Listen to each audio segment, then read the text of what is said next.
What's happening, everybody? I really appreciate you being here on All Access Live. With no further ado, please let me welcome two amazing human beings. I've got Ultra Van Krome and his CEO, partner in crime, Georgette. So let's bring them on camera here. Hello, folks. How you doing? We're doing Right. fine. How about you? I'm good, man. I don't know if the internet can handle this many smiles, though.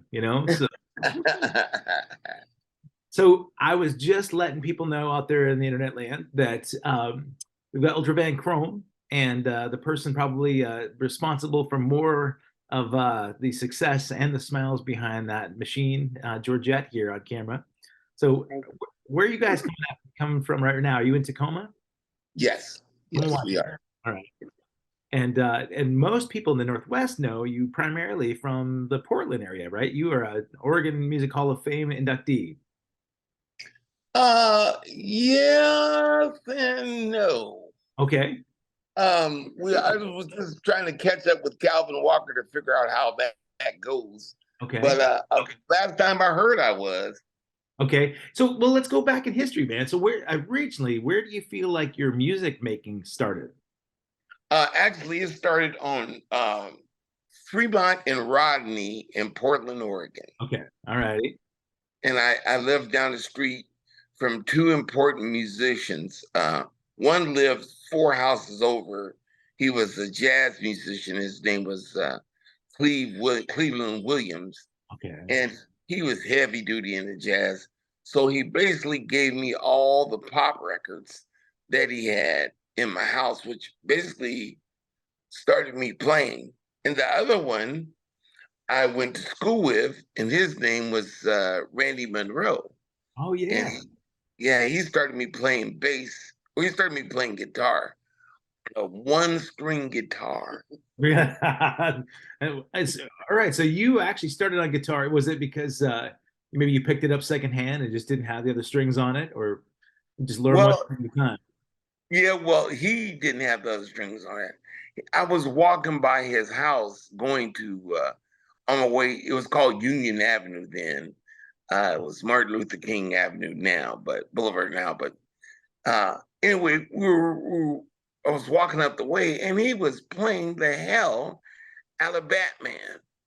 And he was playing the hell out of it. Yeah. Any kind of way you could play it. And I just got jealous. So I walked up on his front porch and said, I can play that. Yeah. And he said, here, panning me the thing. And I didn't even know how to hold a guitar. Boom, boom, boom, boom, boom. It was terrible. And he said, you want me to show you how to play it? I said, yeah, would you? So he taught me how to play Batman. And that was the beginning of me wanting to go home. I also discovered coffee on that day. Oh, really? Okay. Uh-oh. Yeah. Because Vice is all over the place, man. Man, let me tell you. And I went home, and because he had a cup of coffee as well on the front porch with him. And so I walked down the street, and I knew my mom and dad had coffee, but I never could figure out what that smell was until then. And then once I did discover what it was, man, I realized then I could, get a buzz off of it. So that's the beginning of that. I was 9. 9. Wow. Okay. Man, caffeinated at 9 years old. I can imagine. I was buzzed out of my head. You're wound up without coffee, man. I can't even imagine. Well,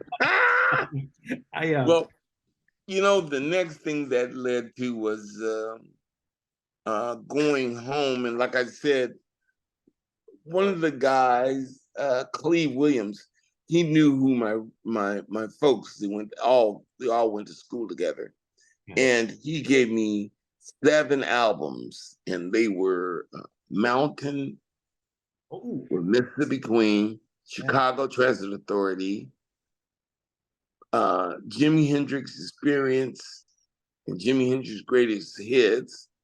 He also gave me Sly and the Family Stone's Greatest Hits and the Stand album. And then he also gave me, what else did he give? I'm missing somebody. That's a Anyway, pretty he hefty. gave me those 5, 6 albums, and oh yeah, Carlos Santana, Oh, Carlos Abrexas, okay. and he hated that kind of music. You know, he was into Dizzy Gillespie and all those kind of things. So he gave me those albums because he didn't want them no more. And of course, I dove straight in. Yeah. Rest is history. Yeah, man. And you were just starting to play guitar then. So like records like that Mountain record, right? So you got Mississippi Queen, you got the real roots in, of course, Hendrix stuff. I mean, that's almost untouchable to hear that when you're just starting on guitar. But were you playing along with the albums or what were you doing at that point? Did you take lessons? Oh no, this is where it really gets tricky because my mom was like, uh, she already knew that a guitar meant noise. Oh yeah. So I was like, Mom, you gotta buy me a guitar. She says, no, you better go to school and see what you can get for free. Because we was poor. And so I went to school that day, and it just so happened band was just starting. So what happens? The guy that was teaching me how to play guitar, we all went to the same school, and so they started dishing us out instruments. Okay. And they gave him a trombone, and they gave me a cornet. All right. I was like, "What kind of crap is this, man? Yeah. That's not Ain't, rock. ain't nobody gonna try to be cool on this crap." Right. So anyway, I went home. It lasted for about a week and a half. And my mom kicked in the door. She's like, "Oh, hell no. You're not having all this noise." And my dad was like, "Are you crazy? You sit there blown up and, come home at 7 o'clock and you sitting there trying to play scales." So, of course, my feelings was all busted up at that particular point. And my mom said, "We're going to think about this guitar thing." So after a week went by, my mom came up with the bright idea in the middle of the winter. She says, "I'll tell you what, you could pick strawberries and stuff and get you enough money to play guitar." Oh, yeah. I'm like, okay. And then I walked out, looked outside, I said, "There ain't who's got strawberries in the winter?" Yeah. My mom said, "My point exactly." Oh no. No, I went up on the side of their bedroom and I could hear them talking. And my father was cracking up because I thought that was the funniest idea my mother ever came up with. Strawberries, that was a genius. Yeah. And so I knocked on the door and said, "Mom, this is not fair." She's like, "Well, we can't afford to buy you a guitar. So it looks like you'll be playing guitar when summertime comes." Mm. So I said, "Oh, okay." So anyway, when summertime came or springtime came, Randy Monroe and me both went down to the local thrift store and bought these lawnmowers. And so, because we couldn't wait till summertime came, and little did we know, picking strawberries, man, that's hard work. Absolutely. Uh-oh. Yeah, picking strawberries, that's hard work. So the next thing you know, we're cutting grass in people's yards, and we had enough money, and I was giving it to my mother to hold on to me. Bad idea. No. Oh man, I had enough money saved up for a Stratocaster. We're talking about 1969. Oh man. Okay. And so I approached my mom and said, "Well, Mom, I got enough money now. I'm going to go get me a guitar." And she said, and I'll never forget with the straightest face, "What money?" And I said, "Money I've been giving you to hold." And she said, "You ate that money." No. Man, I had the biggest bubble of snot. I was crying my brains out. And it didn't occur to me that moms and pops both were serious into their alcohol. So she was using that money to keep her fridge half-gallon at the house. Man, that's brutal, bro. Hey, man, You, it's funny. It's funny to me. funny to you now, but back then, man, I mean, Yeah. because you and I both know, man, when like the music bug gets in you, right? That's all you want for the rest of your life, man. And somebody takes that away, especially your parents, man, the people you're supposed to be able to trust the most. Do you have siblings? Yeah, I have.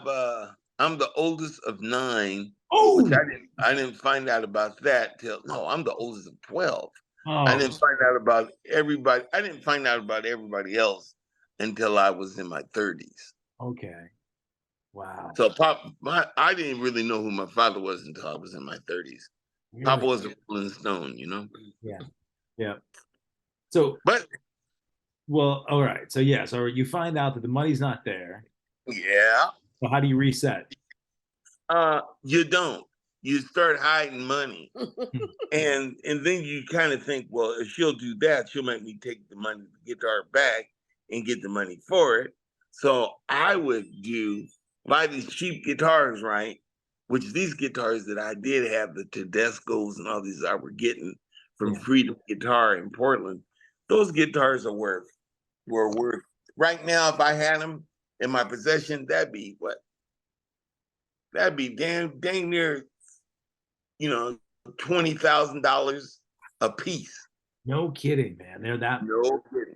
Yeah. So I wanted to be Hendrix so bad that I got some house paint and painted each one of these guitars white.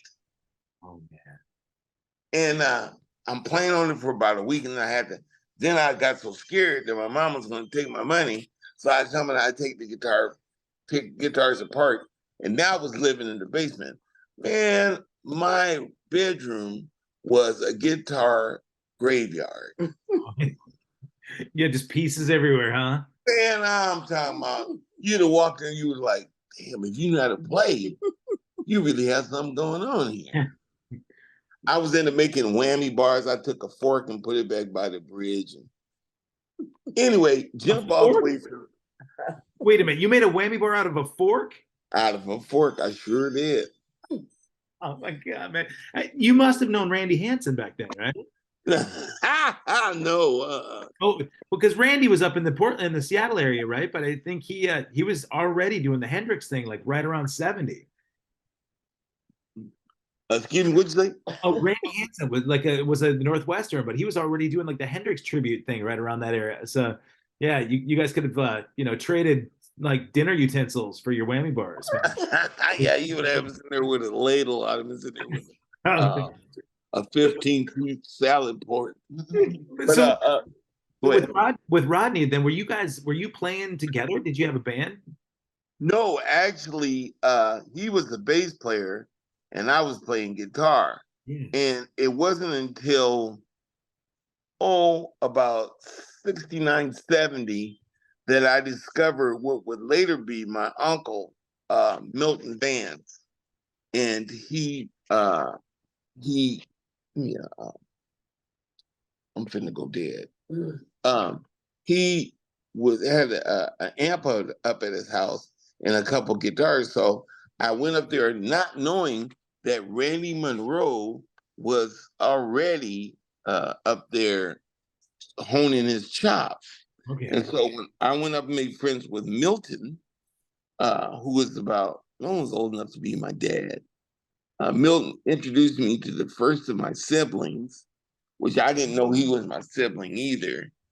And to tell you the truth, it just took off and went in all kinds of directions. But me and Randy Monroe were hanging out.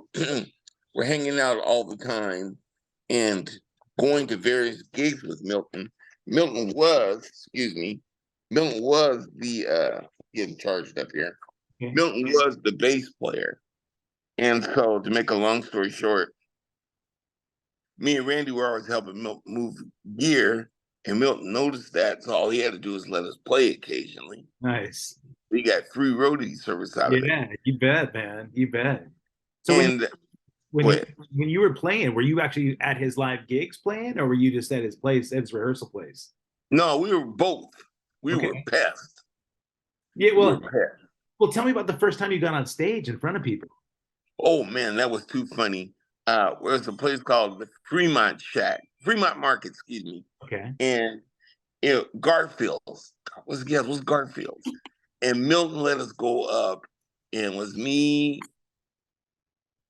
Thara, Michael Green, I guess is his name, on drums, and Randy Monroe on bass.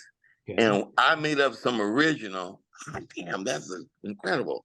I made up my first original, and we were playing, and Randy put a bass line on it, and then Michael put some drums on it. And every time we played, people in the audience would request it. No kidding. Oh man, it was something else. Wait a minute. So your first gig ever, I was you played your own original songs. Like, so you never played a cover tune first, like, because usually people go through the ranks of just playing bars and cover tunes and schools, but you wrote your own stuff right off the bat, huh? right off the bat. We did. I forget what the song was called. Matter of fact, the next 5 bands that I was in, that's where my interests really were. And it used to make other people really have an attitude with me as a kid. Yeah. And so there's people like Earl Thomas Mm. and the Gangsters and all these groups that were around in my neighborhood. Yeah. And I go over their house and go, hey man, have you heard this song? So and so and so and so. Said, no, who wrote it? I did. And Yeah. Nice. Already self-promoting, man, at that age. That's great. I'm telling you, man. And so I go over their house and basically take over their rehearsals. And these guys were like in their 30s and 40s. And here I am, this young 11-year-old kid trying to show them my latest song. Man, I should have been knocked out. Were you singing too? No, that would come a little bit later. Okay. Because we would come up with these rhythm section gigs that were a lot like James Brown. And then when it came time for a solo, I was more than glad to oblige. Yeah. And so I would be playing the guitar player's guitar and doing my little stuff on there, trying to do those Carlos Santana solos and stuff. And they would get a big kick out of me because, man, I would just, the faces and everything. Yeah, I'm sure, man. Man, I was doing it. And then finally, some girl came up to me. She's like, you don't sing? And I says, yeah, I sing. How come you don't? Oh, I don't know. Well, right then and there it became apparent that I better either start writing some lyrics or either start singing somebody else's songs. Yeah. So at that point, I started doing Buddy Miles' Them Changes. Wow. Great. And I could do Buddy Miles all day long. But you can. All that, screaming and all that. Yeah. And then it went from there to, the gigs went from there to the music room at Jefferson High School. Okay. And they had a whole gym class full of fenders and all that kind of stuff. So I just kind of, we weren't stealing, we just rent them out. Yeah. And then I decided I'm going to get my Fender Strat that way. And so I would take the guitar from there to my house. And all the time I'm supposed to be in school, I would go directly to the music course and bring the guitar in with me. Several cats that did that. Wow. I lived around the corner from them, did the same thing. And that's how we were able to hone being able to sing and play. But never lessons. You never took lessons? You were just like doing it all like on the fly, man. I mean, everything was like, well, my ear was the thing. Wow.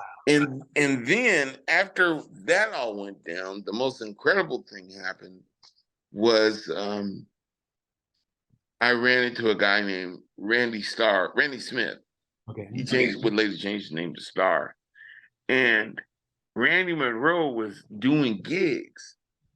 And when the weekend came around, the bass player, who was my Uncle Milton, he was pretty good, but he really wasn't really as good as he could have been.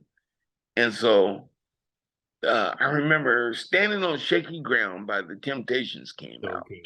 Yeah. And he couldn't play that bass line, but I could. Okay. So I got on there and started doing that. Then I started getting noticed for that. And Randy Starr came over to me and says, because he was a bass player, he says, "Man, have you heard of Stanley Clarke?" And I said, "No." He says, "You're doing his stuff on bass." I said, "Well," he said, "you should play guitar. I mean, you should play bass." And that's when the switchover happened. Okay. So I went and I got a gig while I was at Jefferson High School, being an usher at the Paramount. Really? And that tore my scalp open Bad. as far as actually meeting stars that I was listening to. Okay, so let me like for the first person that you met at Paramount that was at the next level, right? Somebody that just blew your mind. Like who do you remember who that was? The first impact? Oh yeah, it was the same group. It was Stanley Clarke, Chick Corea, Lenny White, and Al Di Meola. It was Wow. it was Return to Forever. And the cool part about that gig was Bruce Carter, rest in peace. Bruce Carter had a cassette tape and wanted me to guess who they were. He gave it to me at the Paramount at some other gig I went to. I think we went to go see. I was working, but he was there. And it was the first time I got to see Stanley Clarke. No, not Stanley Clarke. Uh, Larry Graham and Herbie Hancock and Little Feat. Oh man. All on the same bill. Wow. And back then they do that. They mix and match. Yeah. You like to see, Joan Baez on the same bill with James Brown.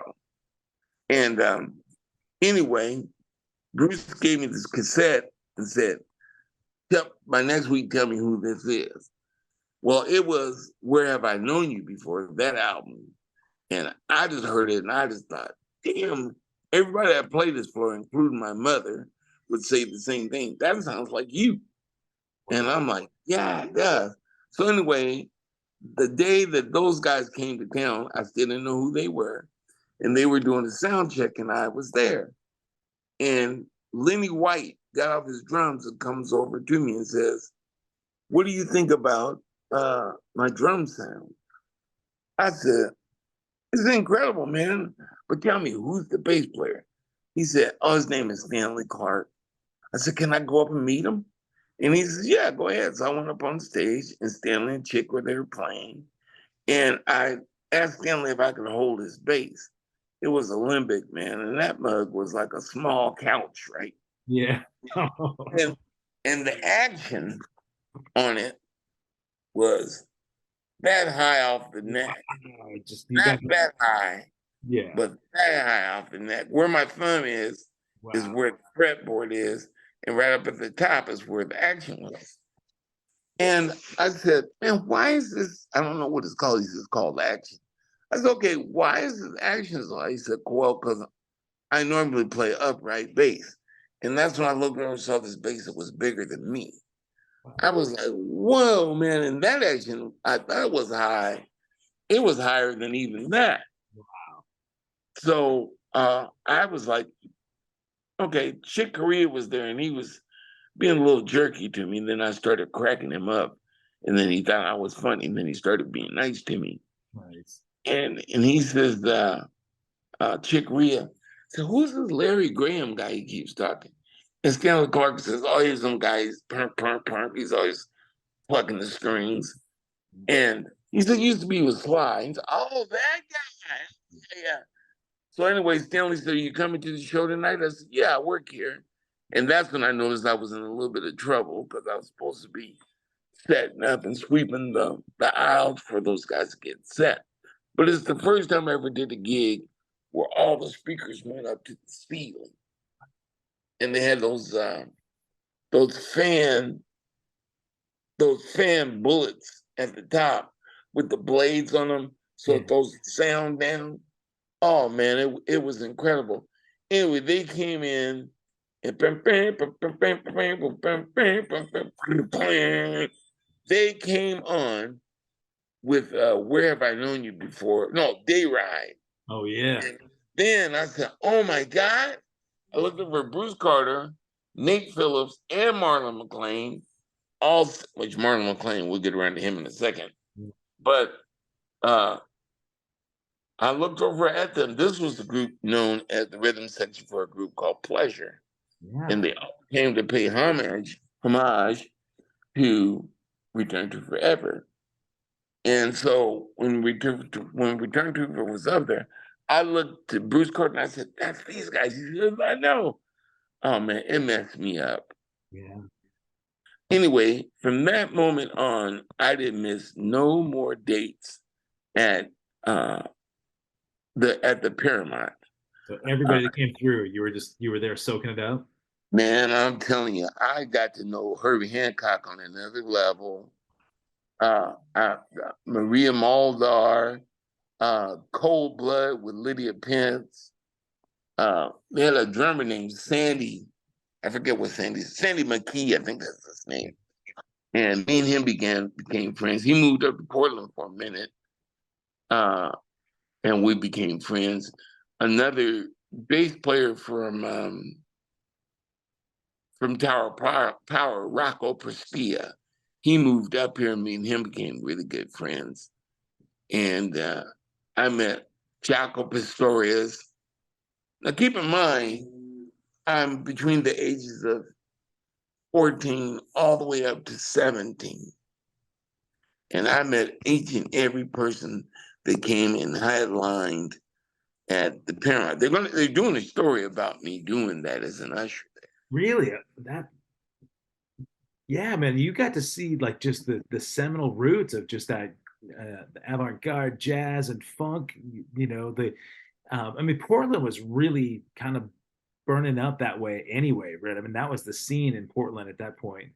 And guys, I mean, you talked about guys like Marlon and Bruce. I never got a chance to meet Bruce Carter before he passed away, unfortunately, man. And I moved up in '94, but he was legendary, and I heard all the Pleasure stuff, of course, man, but because the scene was really sort of developing that way where funk and jazz sort of blended, and that was your origin, man. So were you gigging quite a bit with all these cats?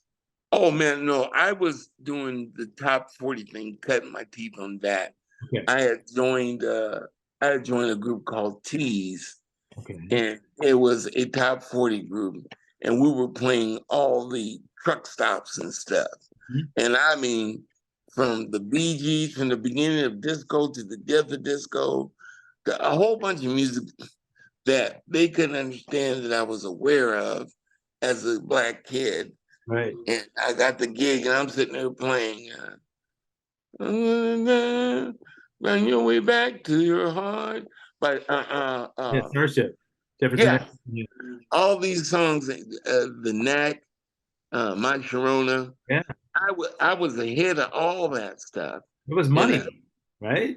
Yo, man, not only the money, but just the fact that I noticed that true power, even if you're playing funk, true power comes from rock guitar. Right, yeah. And if you're smart enough, like Chicago, to be able to arrange a horn line to go for that,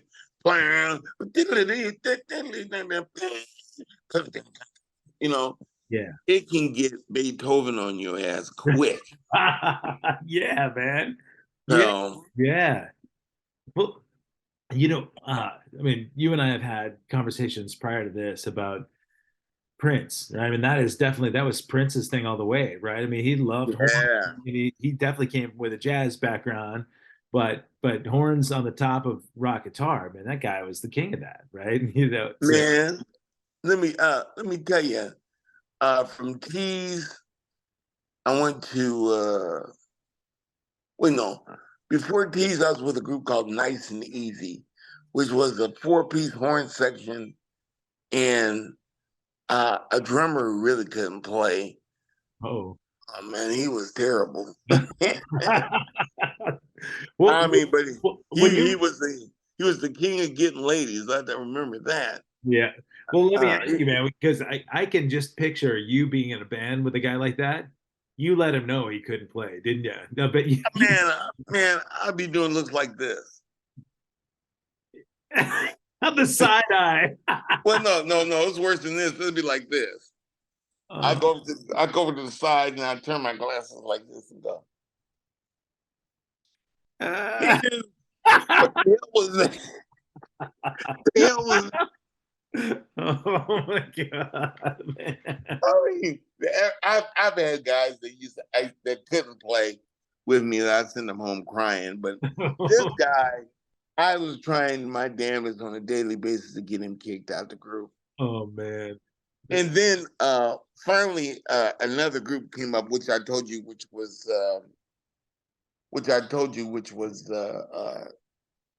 Tees. Yeah. And then I went from Tees to where did I go after Tees? I stayed with Tees for a long time. And then after Tees, where did I go? Oh, I started doing my own thing and started gigging doing that. And the Stevie Mays band Okay. was the first band I ever had where I had two bass players. I was playing synthesizer bass, one of those Roland GR33Bs. Okay. And my bass player was Melvin Brannon with Janry Network. Are you kidding me? This before the network? Yes, Okay. way before. Wow. And me and Melvin we did some gigs, man, that would just have you cracking up. And we got paid. Yeah. And I still had to do a lot more originals than I wanted to. Yeah. And I never had the outlet to get action at my cousin Marlon. And so finally I decided I'd start recording my songs. So me and Melvin were like the Black Lennon and McCartney. And so every chance we got, we'd write. And then when we wrote, we'd go to the studios and do it. And man, believe you me, I had lots of criticisms about that. Yeah. And but that's a whole nother issue. Sure. Because same people are still there going, man, you suck. And but now one of the beautiful parts about that is that one of my main naysayers was telling me, they can say what they want to, Steve, but you got a catalog. What do they got? And I'm like, yeah. So me and Melvin split up. I had to carry on, so I went back to full-time playing bass. And that's when I started playing jazz. Mm. And I started playing with Calvin Walker in The Answer. And me and Calvin was so tight. We kind of still are, but we were so tight. And Calvin introduced me to playing smooth jazz and going into places like Salty's or the Dakota dinner clubs. Yeah. And so we're playing, to introduce us to having one horn player. And so we had Ron Regan on horn, and now we're playing sequence music. And people are really, really digging it. Mm. Yeah. And so the first time I knew Calvin had me singing harmony on Summertime, Mm. and women were paying attention to me, that's when I said, well, hey, there's something to this. Yes, sir. Yeah, so I had to be, beforehand, I was all flipping all over the stage trying to do that wild rock man thing, and it wasn't working. Not like showing up to the gig and being smooth and tasty with the clothes I'm wearing. Yeah. And so Calvin introduced me to that. And then came the summertime. And when summertime came, we started doing things like playing at the Blues Fest. Mm. And then I noticed that One sec, real quick. What people might not know, if you guys are watching this outside, Portland Blues Festival is so huge. It's one of the biggest blues festivals in all the country. And people might not realize how big Portland's blues scene is. But man, that festival would bring, 40, 50,000 people down there to the Portland waterfront. So I didn't mean to interrupt you, man, but it is a big deal. So the fact that you were doing those gigs in front of a lot of eyeballs, right? So that got you on a different level. well, come to think of it, that's exactly where my next point of view is coming from. was that Calvin, the first time I had been in front of 40, 50,000 people was with Calvin. Mm. And something about me just wouldn't let me, it wouldn't let me step on his toes. But in the area that I stood in, I was going to use up the majority of the stage. Oh yeah. And then, you talking about early Prince before Prince was Prince? Yeah. That was me. Wow. And I was spinning around on stage and all that kind of thing, playing with my axe behind my head and all that. Yeah. Anyway, as time went on, we started to open up for all kinds of acts coming into town. Tower of Power, Taj Mahal, the list just goes on. Yeah. Too many actually think, but we weren't playing at the Paramount, we were playing at the Roseland. Yeah. And all of a sudden, we got a gig opening up for Miles Davis. And I really didn't have any idea who Miles Davis was. I tried to make it through Bitches Brew, but I was failing terrible. Okay. And the night of the gig, I remember Calvin was on 2 cups of coffee and some no-dos. He was like, man, we're going to open up for Miles Davis. I'm like, big deal, And we went up there, we got on stage, and we're playing, and I'm sharp as a tack, looking good. Yeah. And over on the side of the stage, I could see this little short, itty bitty, almost looked like a gremlin over there. Gremlin. That was Miles Davis. Yeah. And so we got through doing all this stuff, and I'm spinning all over the stage. And at the end of my bass solo, which incidentally I made it sound exactly like a guitar, I kicked my amp over, boom, and the smoke came out of it. And everybody in the audience started clapping and stood all up. I got a standing ovation. Why, I didn't know. And so anyway, we started getting ready to pack our stuff up. And the bass player, Daryl Munch, comes over to me and he goes, man, Miles likes you, man. And I said, really? He said, yeah. I said, for what? He said, man, he thinks you're a bad mofo. I'm like, okay. There was no place to sit down. So I got my stuff off the stage and I went and stood up by the front of the stage. And Miles Davis, crowd is packed. There's people out front that couldn't afford tickets that were yelling and screaming. So I walked up close to the stage and Miles turned around to the band and went like this. And they bought it down. It was like about as loud as a TV. And Miles pointed towards this trumpet player. I can't think of his name. He's gone now, but he had multiple sclerosis or something. And Miles pointed at him and said, he's bad mofo. And then he looks over and he said, where's that bass player? And there I am at the front of the stage and people start pointing at me. He said, now there's a motherfucker here. That's incredible. I said, motherfucker? Yeah. This motherfucker. Best compliment you can get, man. I'm thinking, and I was like, okay. He said, I heard that solo you did. You're a twisted motherfucker. Yeah.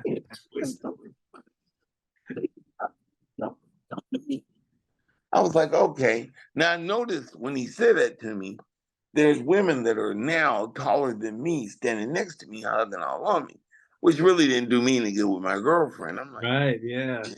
Steve, who are these girls? I said, shit, I don't know. It must be my clone. Right. Anyway, we're getting ready to leave, and everybody is around me like they're a herd of flies, and I'm a big pile of doo-doo. And I'm getting ready to walk out with my gear, and then Larry Horowitz, he was the manager of Starry Night. Yeah, the Starry Nights. And he goes, Stevie! And I go, yeah. Where's Stevie at? I'm right here. He says, Miles wants to talk to you and only you. Now, Calvin and everybody else was like, man, you better get me back there, man. I said, what are you thinking about get you back there? I don't know. If you don't want to talk to you, what the hell? Anyway, I walk over to my house, and my house came just below my nipples. He was the teeny weeny guy. And he just, hey, I'm Miles Dell. You don't got to tell me who you is. I know who you are. And I looked at the top of his head. He had just had one bout with cancer. And I had this thing about being a comedian, you know, heckling people. I'm used to heckling people, and I could tell he had a sense of humor. You never got around to it. But I said, what's up with your hairdo, man? He said, what's wrong with my hair? I said, whoever did your hair, they need their ass whooped. and, and Miles said, he said, are you messing with me? I said, no, man, I ain't messing with you, man. You might as well have a pot holder and some coat hangers that made you hairdo. And Miles, his manager was standing next to me. His manager went, he's trying to choke back a laugh. Miles gave him the look of death, and he sucked that laugh back in all the way back at the crack of his butt. Oh. So he looked at me and said, get your ass out of here. Really? So the guy left, and Miles said, where are you from? I said, I'm from Portland. He says, you never been any place? I said, no, never been any place. I can't believe it, man. It's like you from Chicago or Detroit or someplace. I said, it is what it is. He says, what are you doing on Tuesday? I said, being wherever you want me to be. So you call this number on Tuesday. Now I'll fly you wherever you need to be with me. No kidding. I said, okay. Now we shot the bull for the rest of the evening. He almost didn't want to let me go. He just wanted to laugh and be in a good mood because I was the first person that was ever treating him like Miles Davis didn't mean anything. And he was a regular guy. And so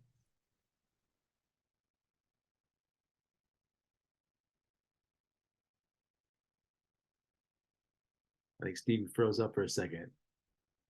We'll let it come back in here. Hey, Steve. yeah, I'm here. UVK, my man, you just froze up for a second. So you said, so the day comes around, Tuesday comes around. Yeah, no, not Tuesday. Before that conversation even happened, okay, he says, you think like Monk, you perform like Hendrix, but you play like Prince. Wow. And this is right at the beginning of Purple Rain, right? Right at the height of Purple Rain. I says, you know Prince? He says, yeah, the motherfucker's at my house. I said, you're kidding. He said, nope. He said, you want to talk to him? I said, hell yeah. So he calls him and gets him on the phone. And this phone was about, way longer than this. It was like this. Oh, he had a root beer phone. And he dials this guy up and passes me the phone. And I heard this bass baritone come on there. And the first thing he said to me was, who's this? I said, this is Ultra Krome. He said, I don't know no goddamn Ultra Krome, and hung up the phone in my face. And I passed the phone back to Miles, and Miles said, that was quick. What did he say? He didn't know me. He hung up the phone in my face. That's the first time I ever seen the devil come out of anybody's face, other than when his manager laughed at him. Yeah. When Miles got back on the phone, he was looking at the phone, and he got Prince on the phone, and he said, you get your ass out of the house. I ain't gonna say what he called them, but he called them all kinds of. Boy, Miles will be in trouble with the LGBTQ people. Yeah. And he just went on, and I heard Prince break character, and he said, you get your shit and get out of my house. And he said, well, you apologize to this cocksucker. Then Miles looks at me and goes like, I didn't mean that cocksucker thing. I said, ain't no big deal. Yeah. And Prince gets back on the phone, and instead of having that baritone like this, now he's talking to me, and he sounds like the pizza delivery guy on The Simpsons. He's like, "Oh, hey man, you must really be incredible." I says, "Well, I don't know what do you mean by incredible." Miles thinks you are, and I says, he says, "As far as I'm concerned, whatever Miles says goes." And then Miles goes, "You goddamn right." So I'm like, okay. He says, "So," I say, "So big deal." So anyway, a prince says to me, "Listen, man, I'm headed to LA and I'll be down there in about 2 months. But call me up and I'll beep you." I don't know what the hell beeping was. So I said, okay. Miles gives me this number that we're talking about. And I call him up and he flies me out to Montreal. And I didn't hardly ever get to see him until it came time to him having his private limo situation. He'd go from town to town sometime in a limo. Yeah. And the main thing you felt when you were there is don't mess with this dude. You know, when he talked to you, then you talk. And if he wanted to. So we're going from town to town. And Miles is, unbeknownst to me, is listening to all the shit that I'm playing on I think cassettes were then. Okay. Yeah, Walkmans were then. And so I'm playing my little Walkman. And he's listening to Pleasure, all those groups that I was listening to then. And I was sitting there plugging out chord pieces while I'm sitting in the back of his limo, plugging out chord pieces to songs that I'm doing. And he'd ask me, who wrote that? And I'm like, all I did is something that I'm trying to do. So we did about 3 or 4 gigs, 5 or 6 gigs. And then I got even closer to him. But I was always away from the regular band. I was never on the bus with the rest of those guys, with Really? Foley and all. No kidding. No kidding, yeah. And finally, it came time for that talk. And Miles said to me, he took me and said, "Listen, man, this is the official scoop. See these guys sitting here, each one of these guys are virtuosos in their own right. But they're so busy into playing what it is I give them to write that they forgot all about the virtuosity of writing their own shit. You, on the other hand, do. I don't want you to be a regular slow-mo like these guys. I don't want you to get caught up into that because that's a slow death in itself." Yeah. He says, "What I want to do is I want to pay you rent for about 4 or 5 months. And I want you to get back into the studio, however you do it. And I want you to record your own music." Wow. So he was financing your music, your original music. Miles did. Well, actually, what he did was pay my rent. He didn't But it made finance. you an opportunity for you to do this though. He wanted. Right, right, So right. this is where you went in and recorded your first album? That's what I'm saying. Okay, I so mean, what keep in mind that I had already been doing that in the Melvin Brandon days. We were in Stevie Ray Mays right. in those days. And then after that went by, right before I got ready to split, he put me in touch with Prince. So Prince was going to beat me. So I flew uh, down to Oakland, and they were doing the 21 Nights thing. And I got a chance to be, this is right when they were doing the switch up between Dr. Fink and Mr. Hayes. Yeah. And the bass player, I don't know if Andre was even around then, but I know that, I had to sign a format that said I wouldn't discuss. Well, I don't even know if I still should be saying that. But anyway, whatever I saw back there, and Prince was really into the androgyny thing. Yeah. And he took that very, very serious. And I think a lot of people have folks that are actually either cross dressers or what have you in their family. Yeah. And I'm not sure that he didn't want you speaking on the fact that his fashion wear was XYZ or what have you. Mm. But while I'm there with him, we had a chance to do private things. He kept people separated. And so finally we're in the studio. They had studios on the bus. Everywhere you went, it wasn't just no recording, it was full-blown recording. 70 to 102 tracks. Wow. And anything you do, you're liable to end up contributing to something that he's going to claim credit for writing. Right. Yeah.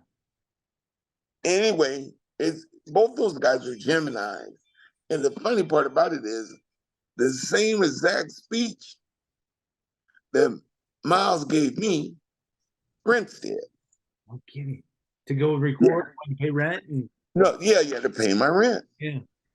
So I got 6 months out of Prince, which I wasn't looking for that. I was looking forward to actually come and doing the complete rehearsal thing. I mean, those cats, Prince would have you rehearsing 12 hours a day. Yeah. And if he called off a song, you better remember it. Yeah. And he might say the bridge in 12 steps. You better remember that. Yeah. And I think that our camaraderie got down to jokativity. Yeah. And it really got down to him saying, listen, man, these cats here are capable of writing song after song after song after song. And everybody really treats me like this thing, like a paycheck. I don't really like that, but I'm opening up a music thing called Paisley Park, and you're going to see a lot of these people on there. I'd like to offer that to you, but you got to put something together in order to be able to be recorded. So that I didn't take me that much longer to go like, well, that's something I got to do. Yeah. So that's what I went out, set out to do. And ever since then, and we're talking about 2000. Well, actually, the whole Prince thing went down in 92. Okay. Are you there? Yeah, I'm here. Okay. Yeah, so Prince thing happened in 92, you said? Yeah, it didn't really go down until 92. Okay. And so maybe it was 91. But anyway, during that time, he was doing a complete mainstay changeover. Yeah. And I got encouraged to do exactly what I'm doing now. And so it just so happened that my love interest all the time was really caught up in that. I didn't really have time to have a relationship, although I did try my damnedest to start a family and go on from there. But man, the price that I had to pay to have a girl look at me wasn't until I got together with Georgette that I found somebody that really, really, really believed in me and could respect what it was I was doing. Yeah. Could you put it on pause for a second? Yeah, absolutely. Okay, hold on. Why don't we do this? Honey? While Where's that?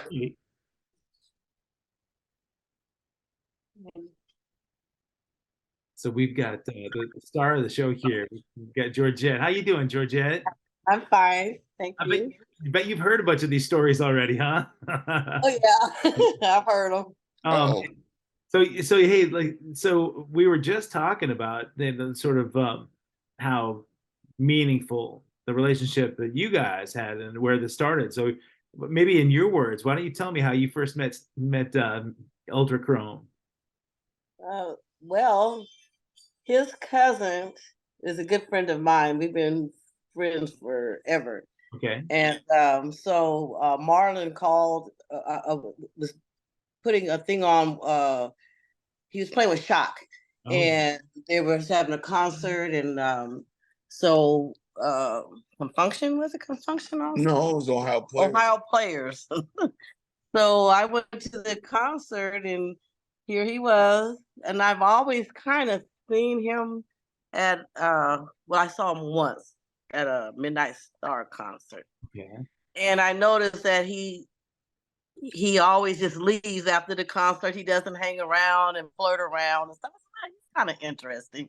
Yeah. That was the first time I seen him. So then the second time I saw him was at the concert that Shock and the Midnight Star. And so I approached him. Oh, really? And I did. And I don't do that normally, but I did. And I told him he looks better. I didn't know a better line, I guess, but I told him he looks better in person than on Facebook. Okay, nice. So that was my line. And then we just really started hitting it off. Then he kind of disappeared on me, and I'm like, oh, okay. So I guess, he's gone somewhere else. And then a little bit later here he came back, and we just been together ever since. He's maybe his hard to get, mysterious act actually worked on you, huh? Well, I think it was the fact that I know, you get a lot of guys that once they go out, they're flirting with everybody, and Yeah. and I didn't see that in him. I saw a person that, he seemed very interesting, but he didn't seem to be like a player kind of guy. Right. Yeah, that's important. Yes. In the business we're in, it's show business, right? So you're in the entertainment field, and of course, you entertain, and it's always a flattering thing if you get attention from the opposite sex. Yes. But if you act on it and you feel entitled, I mean, that's one thing too. Some people, guys and girls alike in the music business, they feel like that is their given right, to just, have that kind of attention. Right. And so Right. the fact that, that he went off and distanced himself from that scene is pretty cool. Yeah. No, actually. All right. His version. Yeah, this is my version. His version.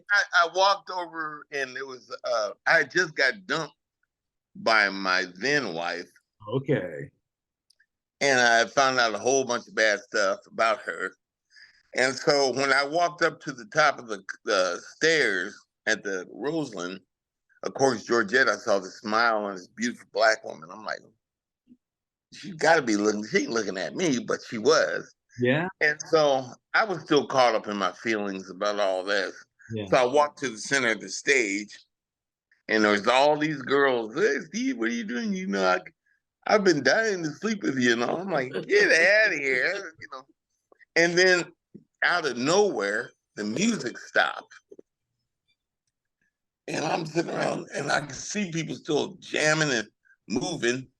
And then I heard my mother's voice, who at this particular point had been dead 25 years. And I heard this voice go, if you don't get your ass back, or your arrogant ass back over and talk to that Black girl. Oh, yeah. And I was looking around, and I said, Mama? And he said, and I mean now. Voice of angels. Yeah, if you hear your mom, you wouldn't believe this, but the bells in my house are chiming right now. Anyway, so I ran back over to find Georgette, and she was looking kind of like disturbed about the whole thing, and like she was upset too. And I said, what's the matter? She said, I didn't think you liked me. And I said, oh no, I thought you was right behind me. I was gonna buy you a drink. And she said, Steve, the bar is over there. You get that way. I already caught you. Nice. So I said, I tell you what, man. Did you eat something? She said, yeah, I can eat something. Let's go get something to eat. So we walked down the stairs, little unbeknownst to either one of us, that my ex-wife and her new husband were up there at the top of the stairs. Oh no. Oh man, I'm talking about my second wife. My Okay. third wife was there. She was going on a cheating spree. Okay. But anyway, we walked down the stairs, and there was nothing to eat but pizza. So I said, "You want some pizza?" She said, "Sure." So the guy gives me a big old soggy, greasy piece of New York pepperoni, Yeah. and I proceeded to hand feed Georgette. Oh. Little did I know that my roadie, his name was Rhino, was there at the Roseland filming me hand feeding Georgette. Oh, Rhino Armstrong, man, I miss that dude. Yeah, and that's him. Yeah. And the screen lit up all over the place with me hand feeding this beautiful maid. Oh, that's a killer first date. I like that, man. I was downstairs and I kept hearing people go, "Stevie!" I'm like, "What's up with that?" I said, "Stevie wanted to come on stage." And so we walked back up the stairs and I caught my brother there. I said, "Why is everybody yelling my name?" He says, "Because you went through all this crap with your ex, and now you're sitting there, you got your new love." So ever since then, me and Georgette have been stuck at the hip. Nice. So and when it came time for us to actually come up and act, I courted her. And so I courted her for about 4 months. I didn't even ask to see even a baby toe or nothing. Wow. And anyway, she was going along. She dug that too. And so after we got together, I was driving back to Portland after, and keep in mind, it was 4 months. So I'm driving back to Portland, and I had this phone call telling me, "I just can't do this." I said, "You can't do what?" I said, "I can't do a long distance relationship." Yeah. I said, "Well, where does that leave us?" And she said, "Well, you can move up here." I'm like, "I don't even got a job." And she said, I'll handle you for a little bit. You gotta get it together." Yeah. So I said, "Well, I just got a settlement from a bad car wreck I was in." I said, "Why the hell not?" So I moved. That was 7 years ago. Wow, that's okay. That man, I like the assertiveness, right? I mean, Georgette, you got the assertiveness to take what you want, man. I like that. This girl, yeah. So I have always said I wanted my Charlie Wilson story, but I get my Ultra Band Krome story. There you go. Yeah. So yeah. So tell me about Ultra Van Krome, man. Where's that name from? I was at home. I was going to high school, and these cats. I was wanting to find out what the Hendrix thing was about, psychedelics. Yeah. And so all the black people at Jefferson High School said, "Man, you better quit hanging out with them hippies." And I was like, "Oh man, I ain't going nowhere." Well, back then when barbecue Fritos and chocolate milk came out on top of smoking weed, Oh. I decided I'd go with these guys and we do it. So they slipped some of this acid in on me called window pane. Oh. And so I'm sitting in the back of this guy's car and I'm tearing these barbecue Fritos up and just tearing the sunshine chocolate milk up. And I'll be damned. He asked me, he said, "What's your address?" I told him I lived on 9th and Webster. And he said, "Well, school's almost over. I'm going to drop you up at the house." Then he said, "Listen, dude, don't go nowhere." I said, "Okay." So I'm downstairs in my basement of my mama's house. It's a spring day, and all these vans are going by the house. Cats are showing off their vans and stuff. And then I go upstairs and I look out, and all of the dandelions are in the front yard. "You're out of the woods. You're out of the dark. You're out of the..." I'm like, "Holy shit, what the hell is that?" So I'm tripping. I'm like, "Oh my God." And all I could do is smile. The more scared I got, the more smiling I did. I walked downstairs in the basement, which was where I was living, and there was a box of ultra fabric detergent on my mother's sewing machine. Okay. And we had that concrete that had the wood grains in it. Yeah. And all of a sudden, the dark colors started dripping up and the light colors started dripping down.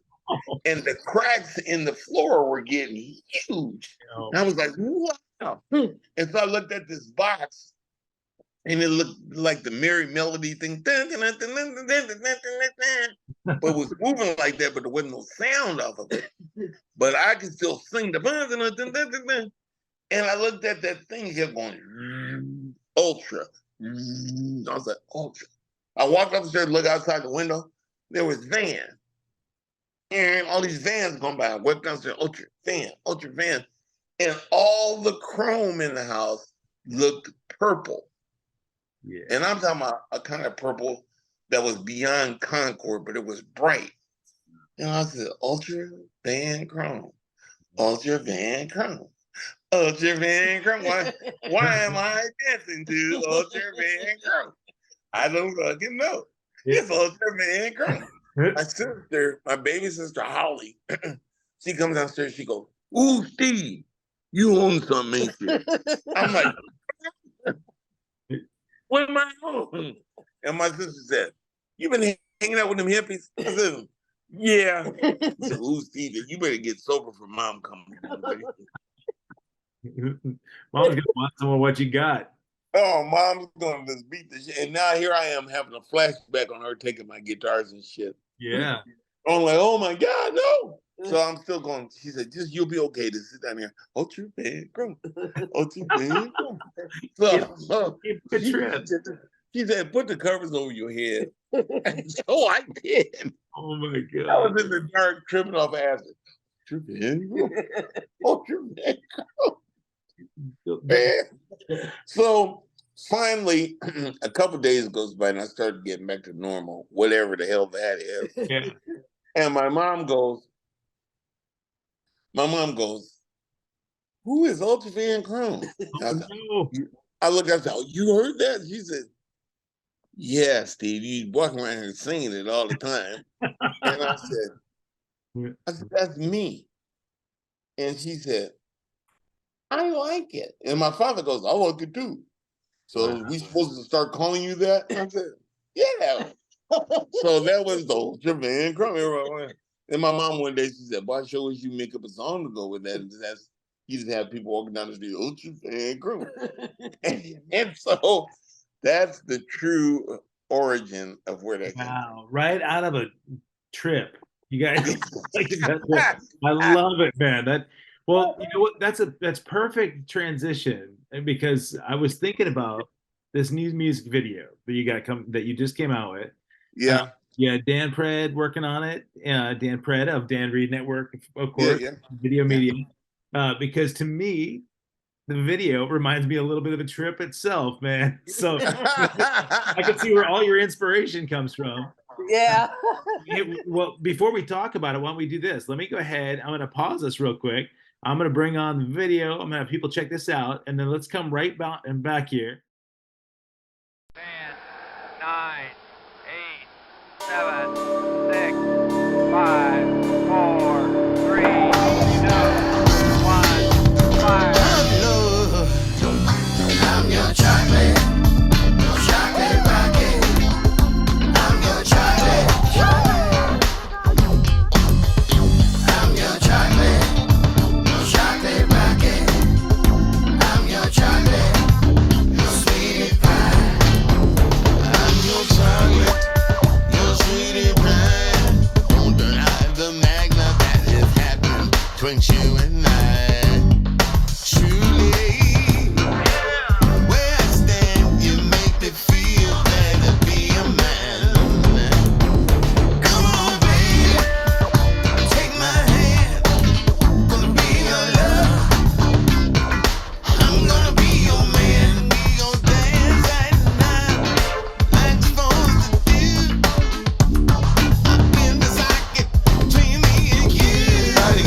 Why you trying to get down, huh?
Yeah, man. So we just watched the Chocolate Rocket video, Ultra Van Chrome. That video, again, we shot by Dan Pred and Video Media.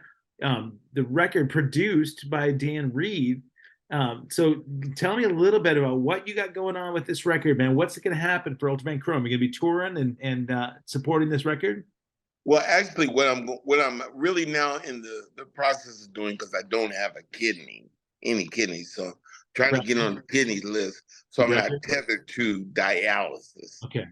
But right now I'm in the process of putting together a band and filling the chairs in the band. And so far I've got a bassist, a drummer, and a keyboard player. But like I said, this in the next couple of weeks we're going to start actually having live rehearsals again. Nice, cool, man. And so because of my sickness, I haven't really been out making friends in the Tacoma area. So me and my wife together, me and Georgette, we're going to start doing that this weekend, and introducing ourselves around. So we're gonna dive all the way in. I ain't scared. We're gonna dive all the way in to everything that takes possible to make this band happen. And like I said, the sky is the limit. Yeah, well, I don't know of you doing anything sort of half-assed, you know. So with this record, you know, I definitely hear the influences. I mean, I certainly hear, you know, that there's a funk, you know, Prince kind of vibe to it for sure. You're playing all the instruments on this, right? Oh, crazy, man. So you got some big shoes to fill with these cats that you're bringing into the band. So you're gonna pick up some Tacoma natives or some Tacoma locals, and get out there and play some live shows in support of this record.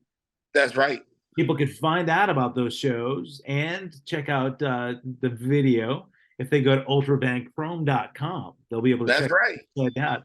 And all of this is. When we get off this phone, we got to get you tight. Yeah, well, you and I are good that way. I just need people to know that the tutelage, the directorship, all comes from that beautiful lady right next to him on his left shoulder there. So yes, Georgette, what like when you're cracking the whip on Ultra Van Chrome, what are you telling these guys that are joining the band? What do they got to do to help support your man? Well, they have to be willing to practice and to learn. It's been so many times that he'll have people come and they're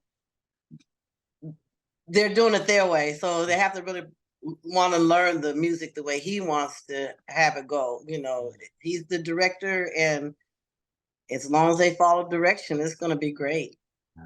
Yeah. Did you hear that? I heard that, man. Yeah. Once again, hold on, say it. Do it again. Yeah, well, it's good that you've got, you know, like somebody outside yourself there that, you know, can kind of drive the boat a little bit. Sounds like she's the queen of my soul. That's all there is to it. Man, how fortunate can you be, right? To just be, if we can all find somebody like that, you know, as a guiding light in our lives, man. So to bless both of you, Ultra Van Chrome, man, it's just beautiful chatting with you. Folks, if you got here late, make sure that you go to ultravanchrome.com. It's ultravan, VAN, KROME.com.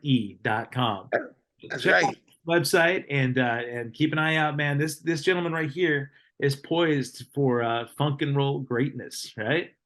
That's what they tell me. Thanks to both of you guys, man. It's beautiful to see you. Enjoy your show tonight, and I can't wait to see you guys playing live soon. Yeah, we can't wait to. Much love, bro. Much love to you.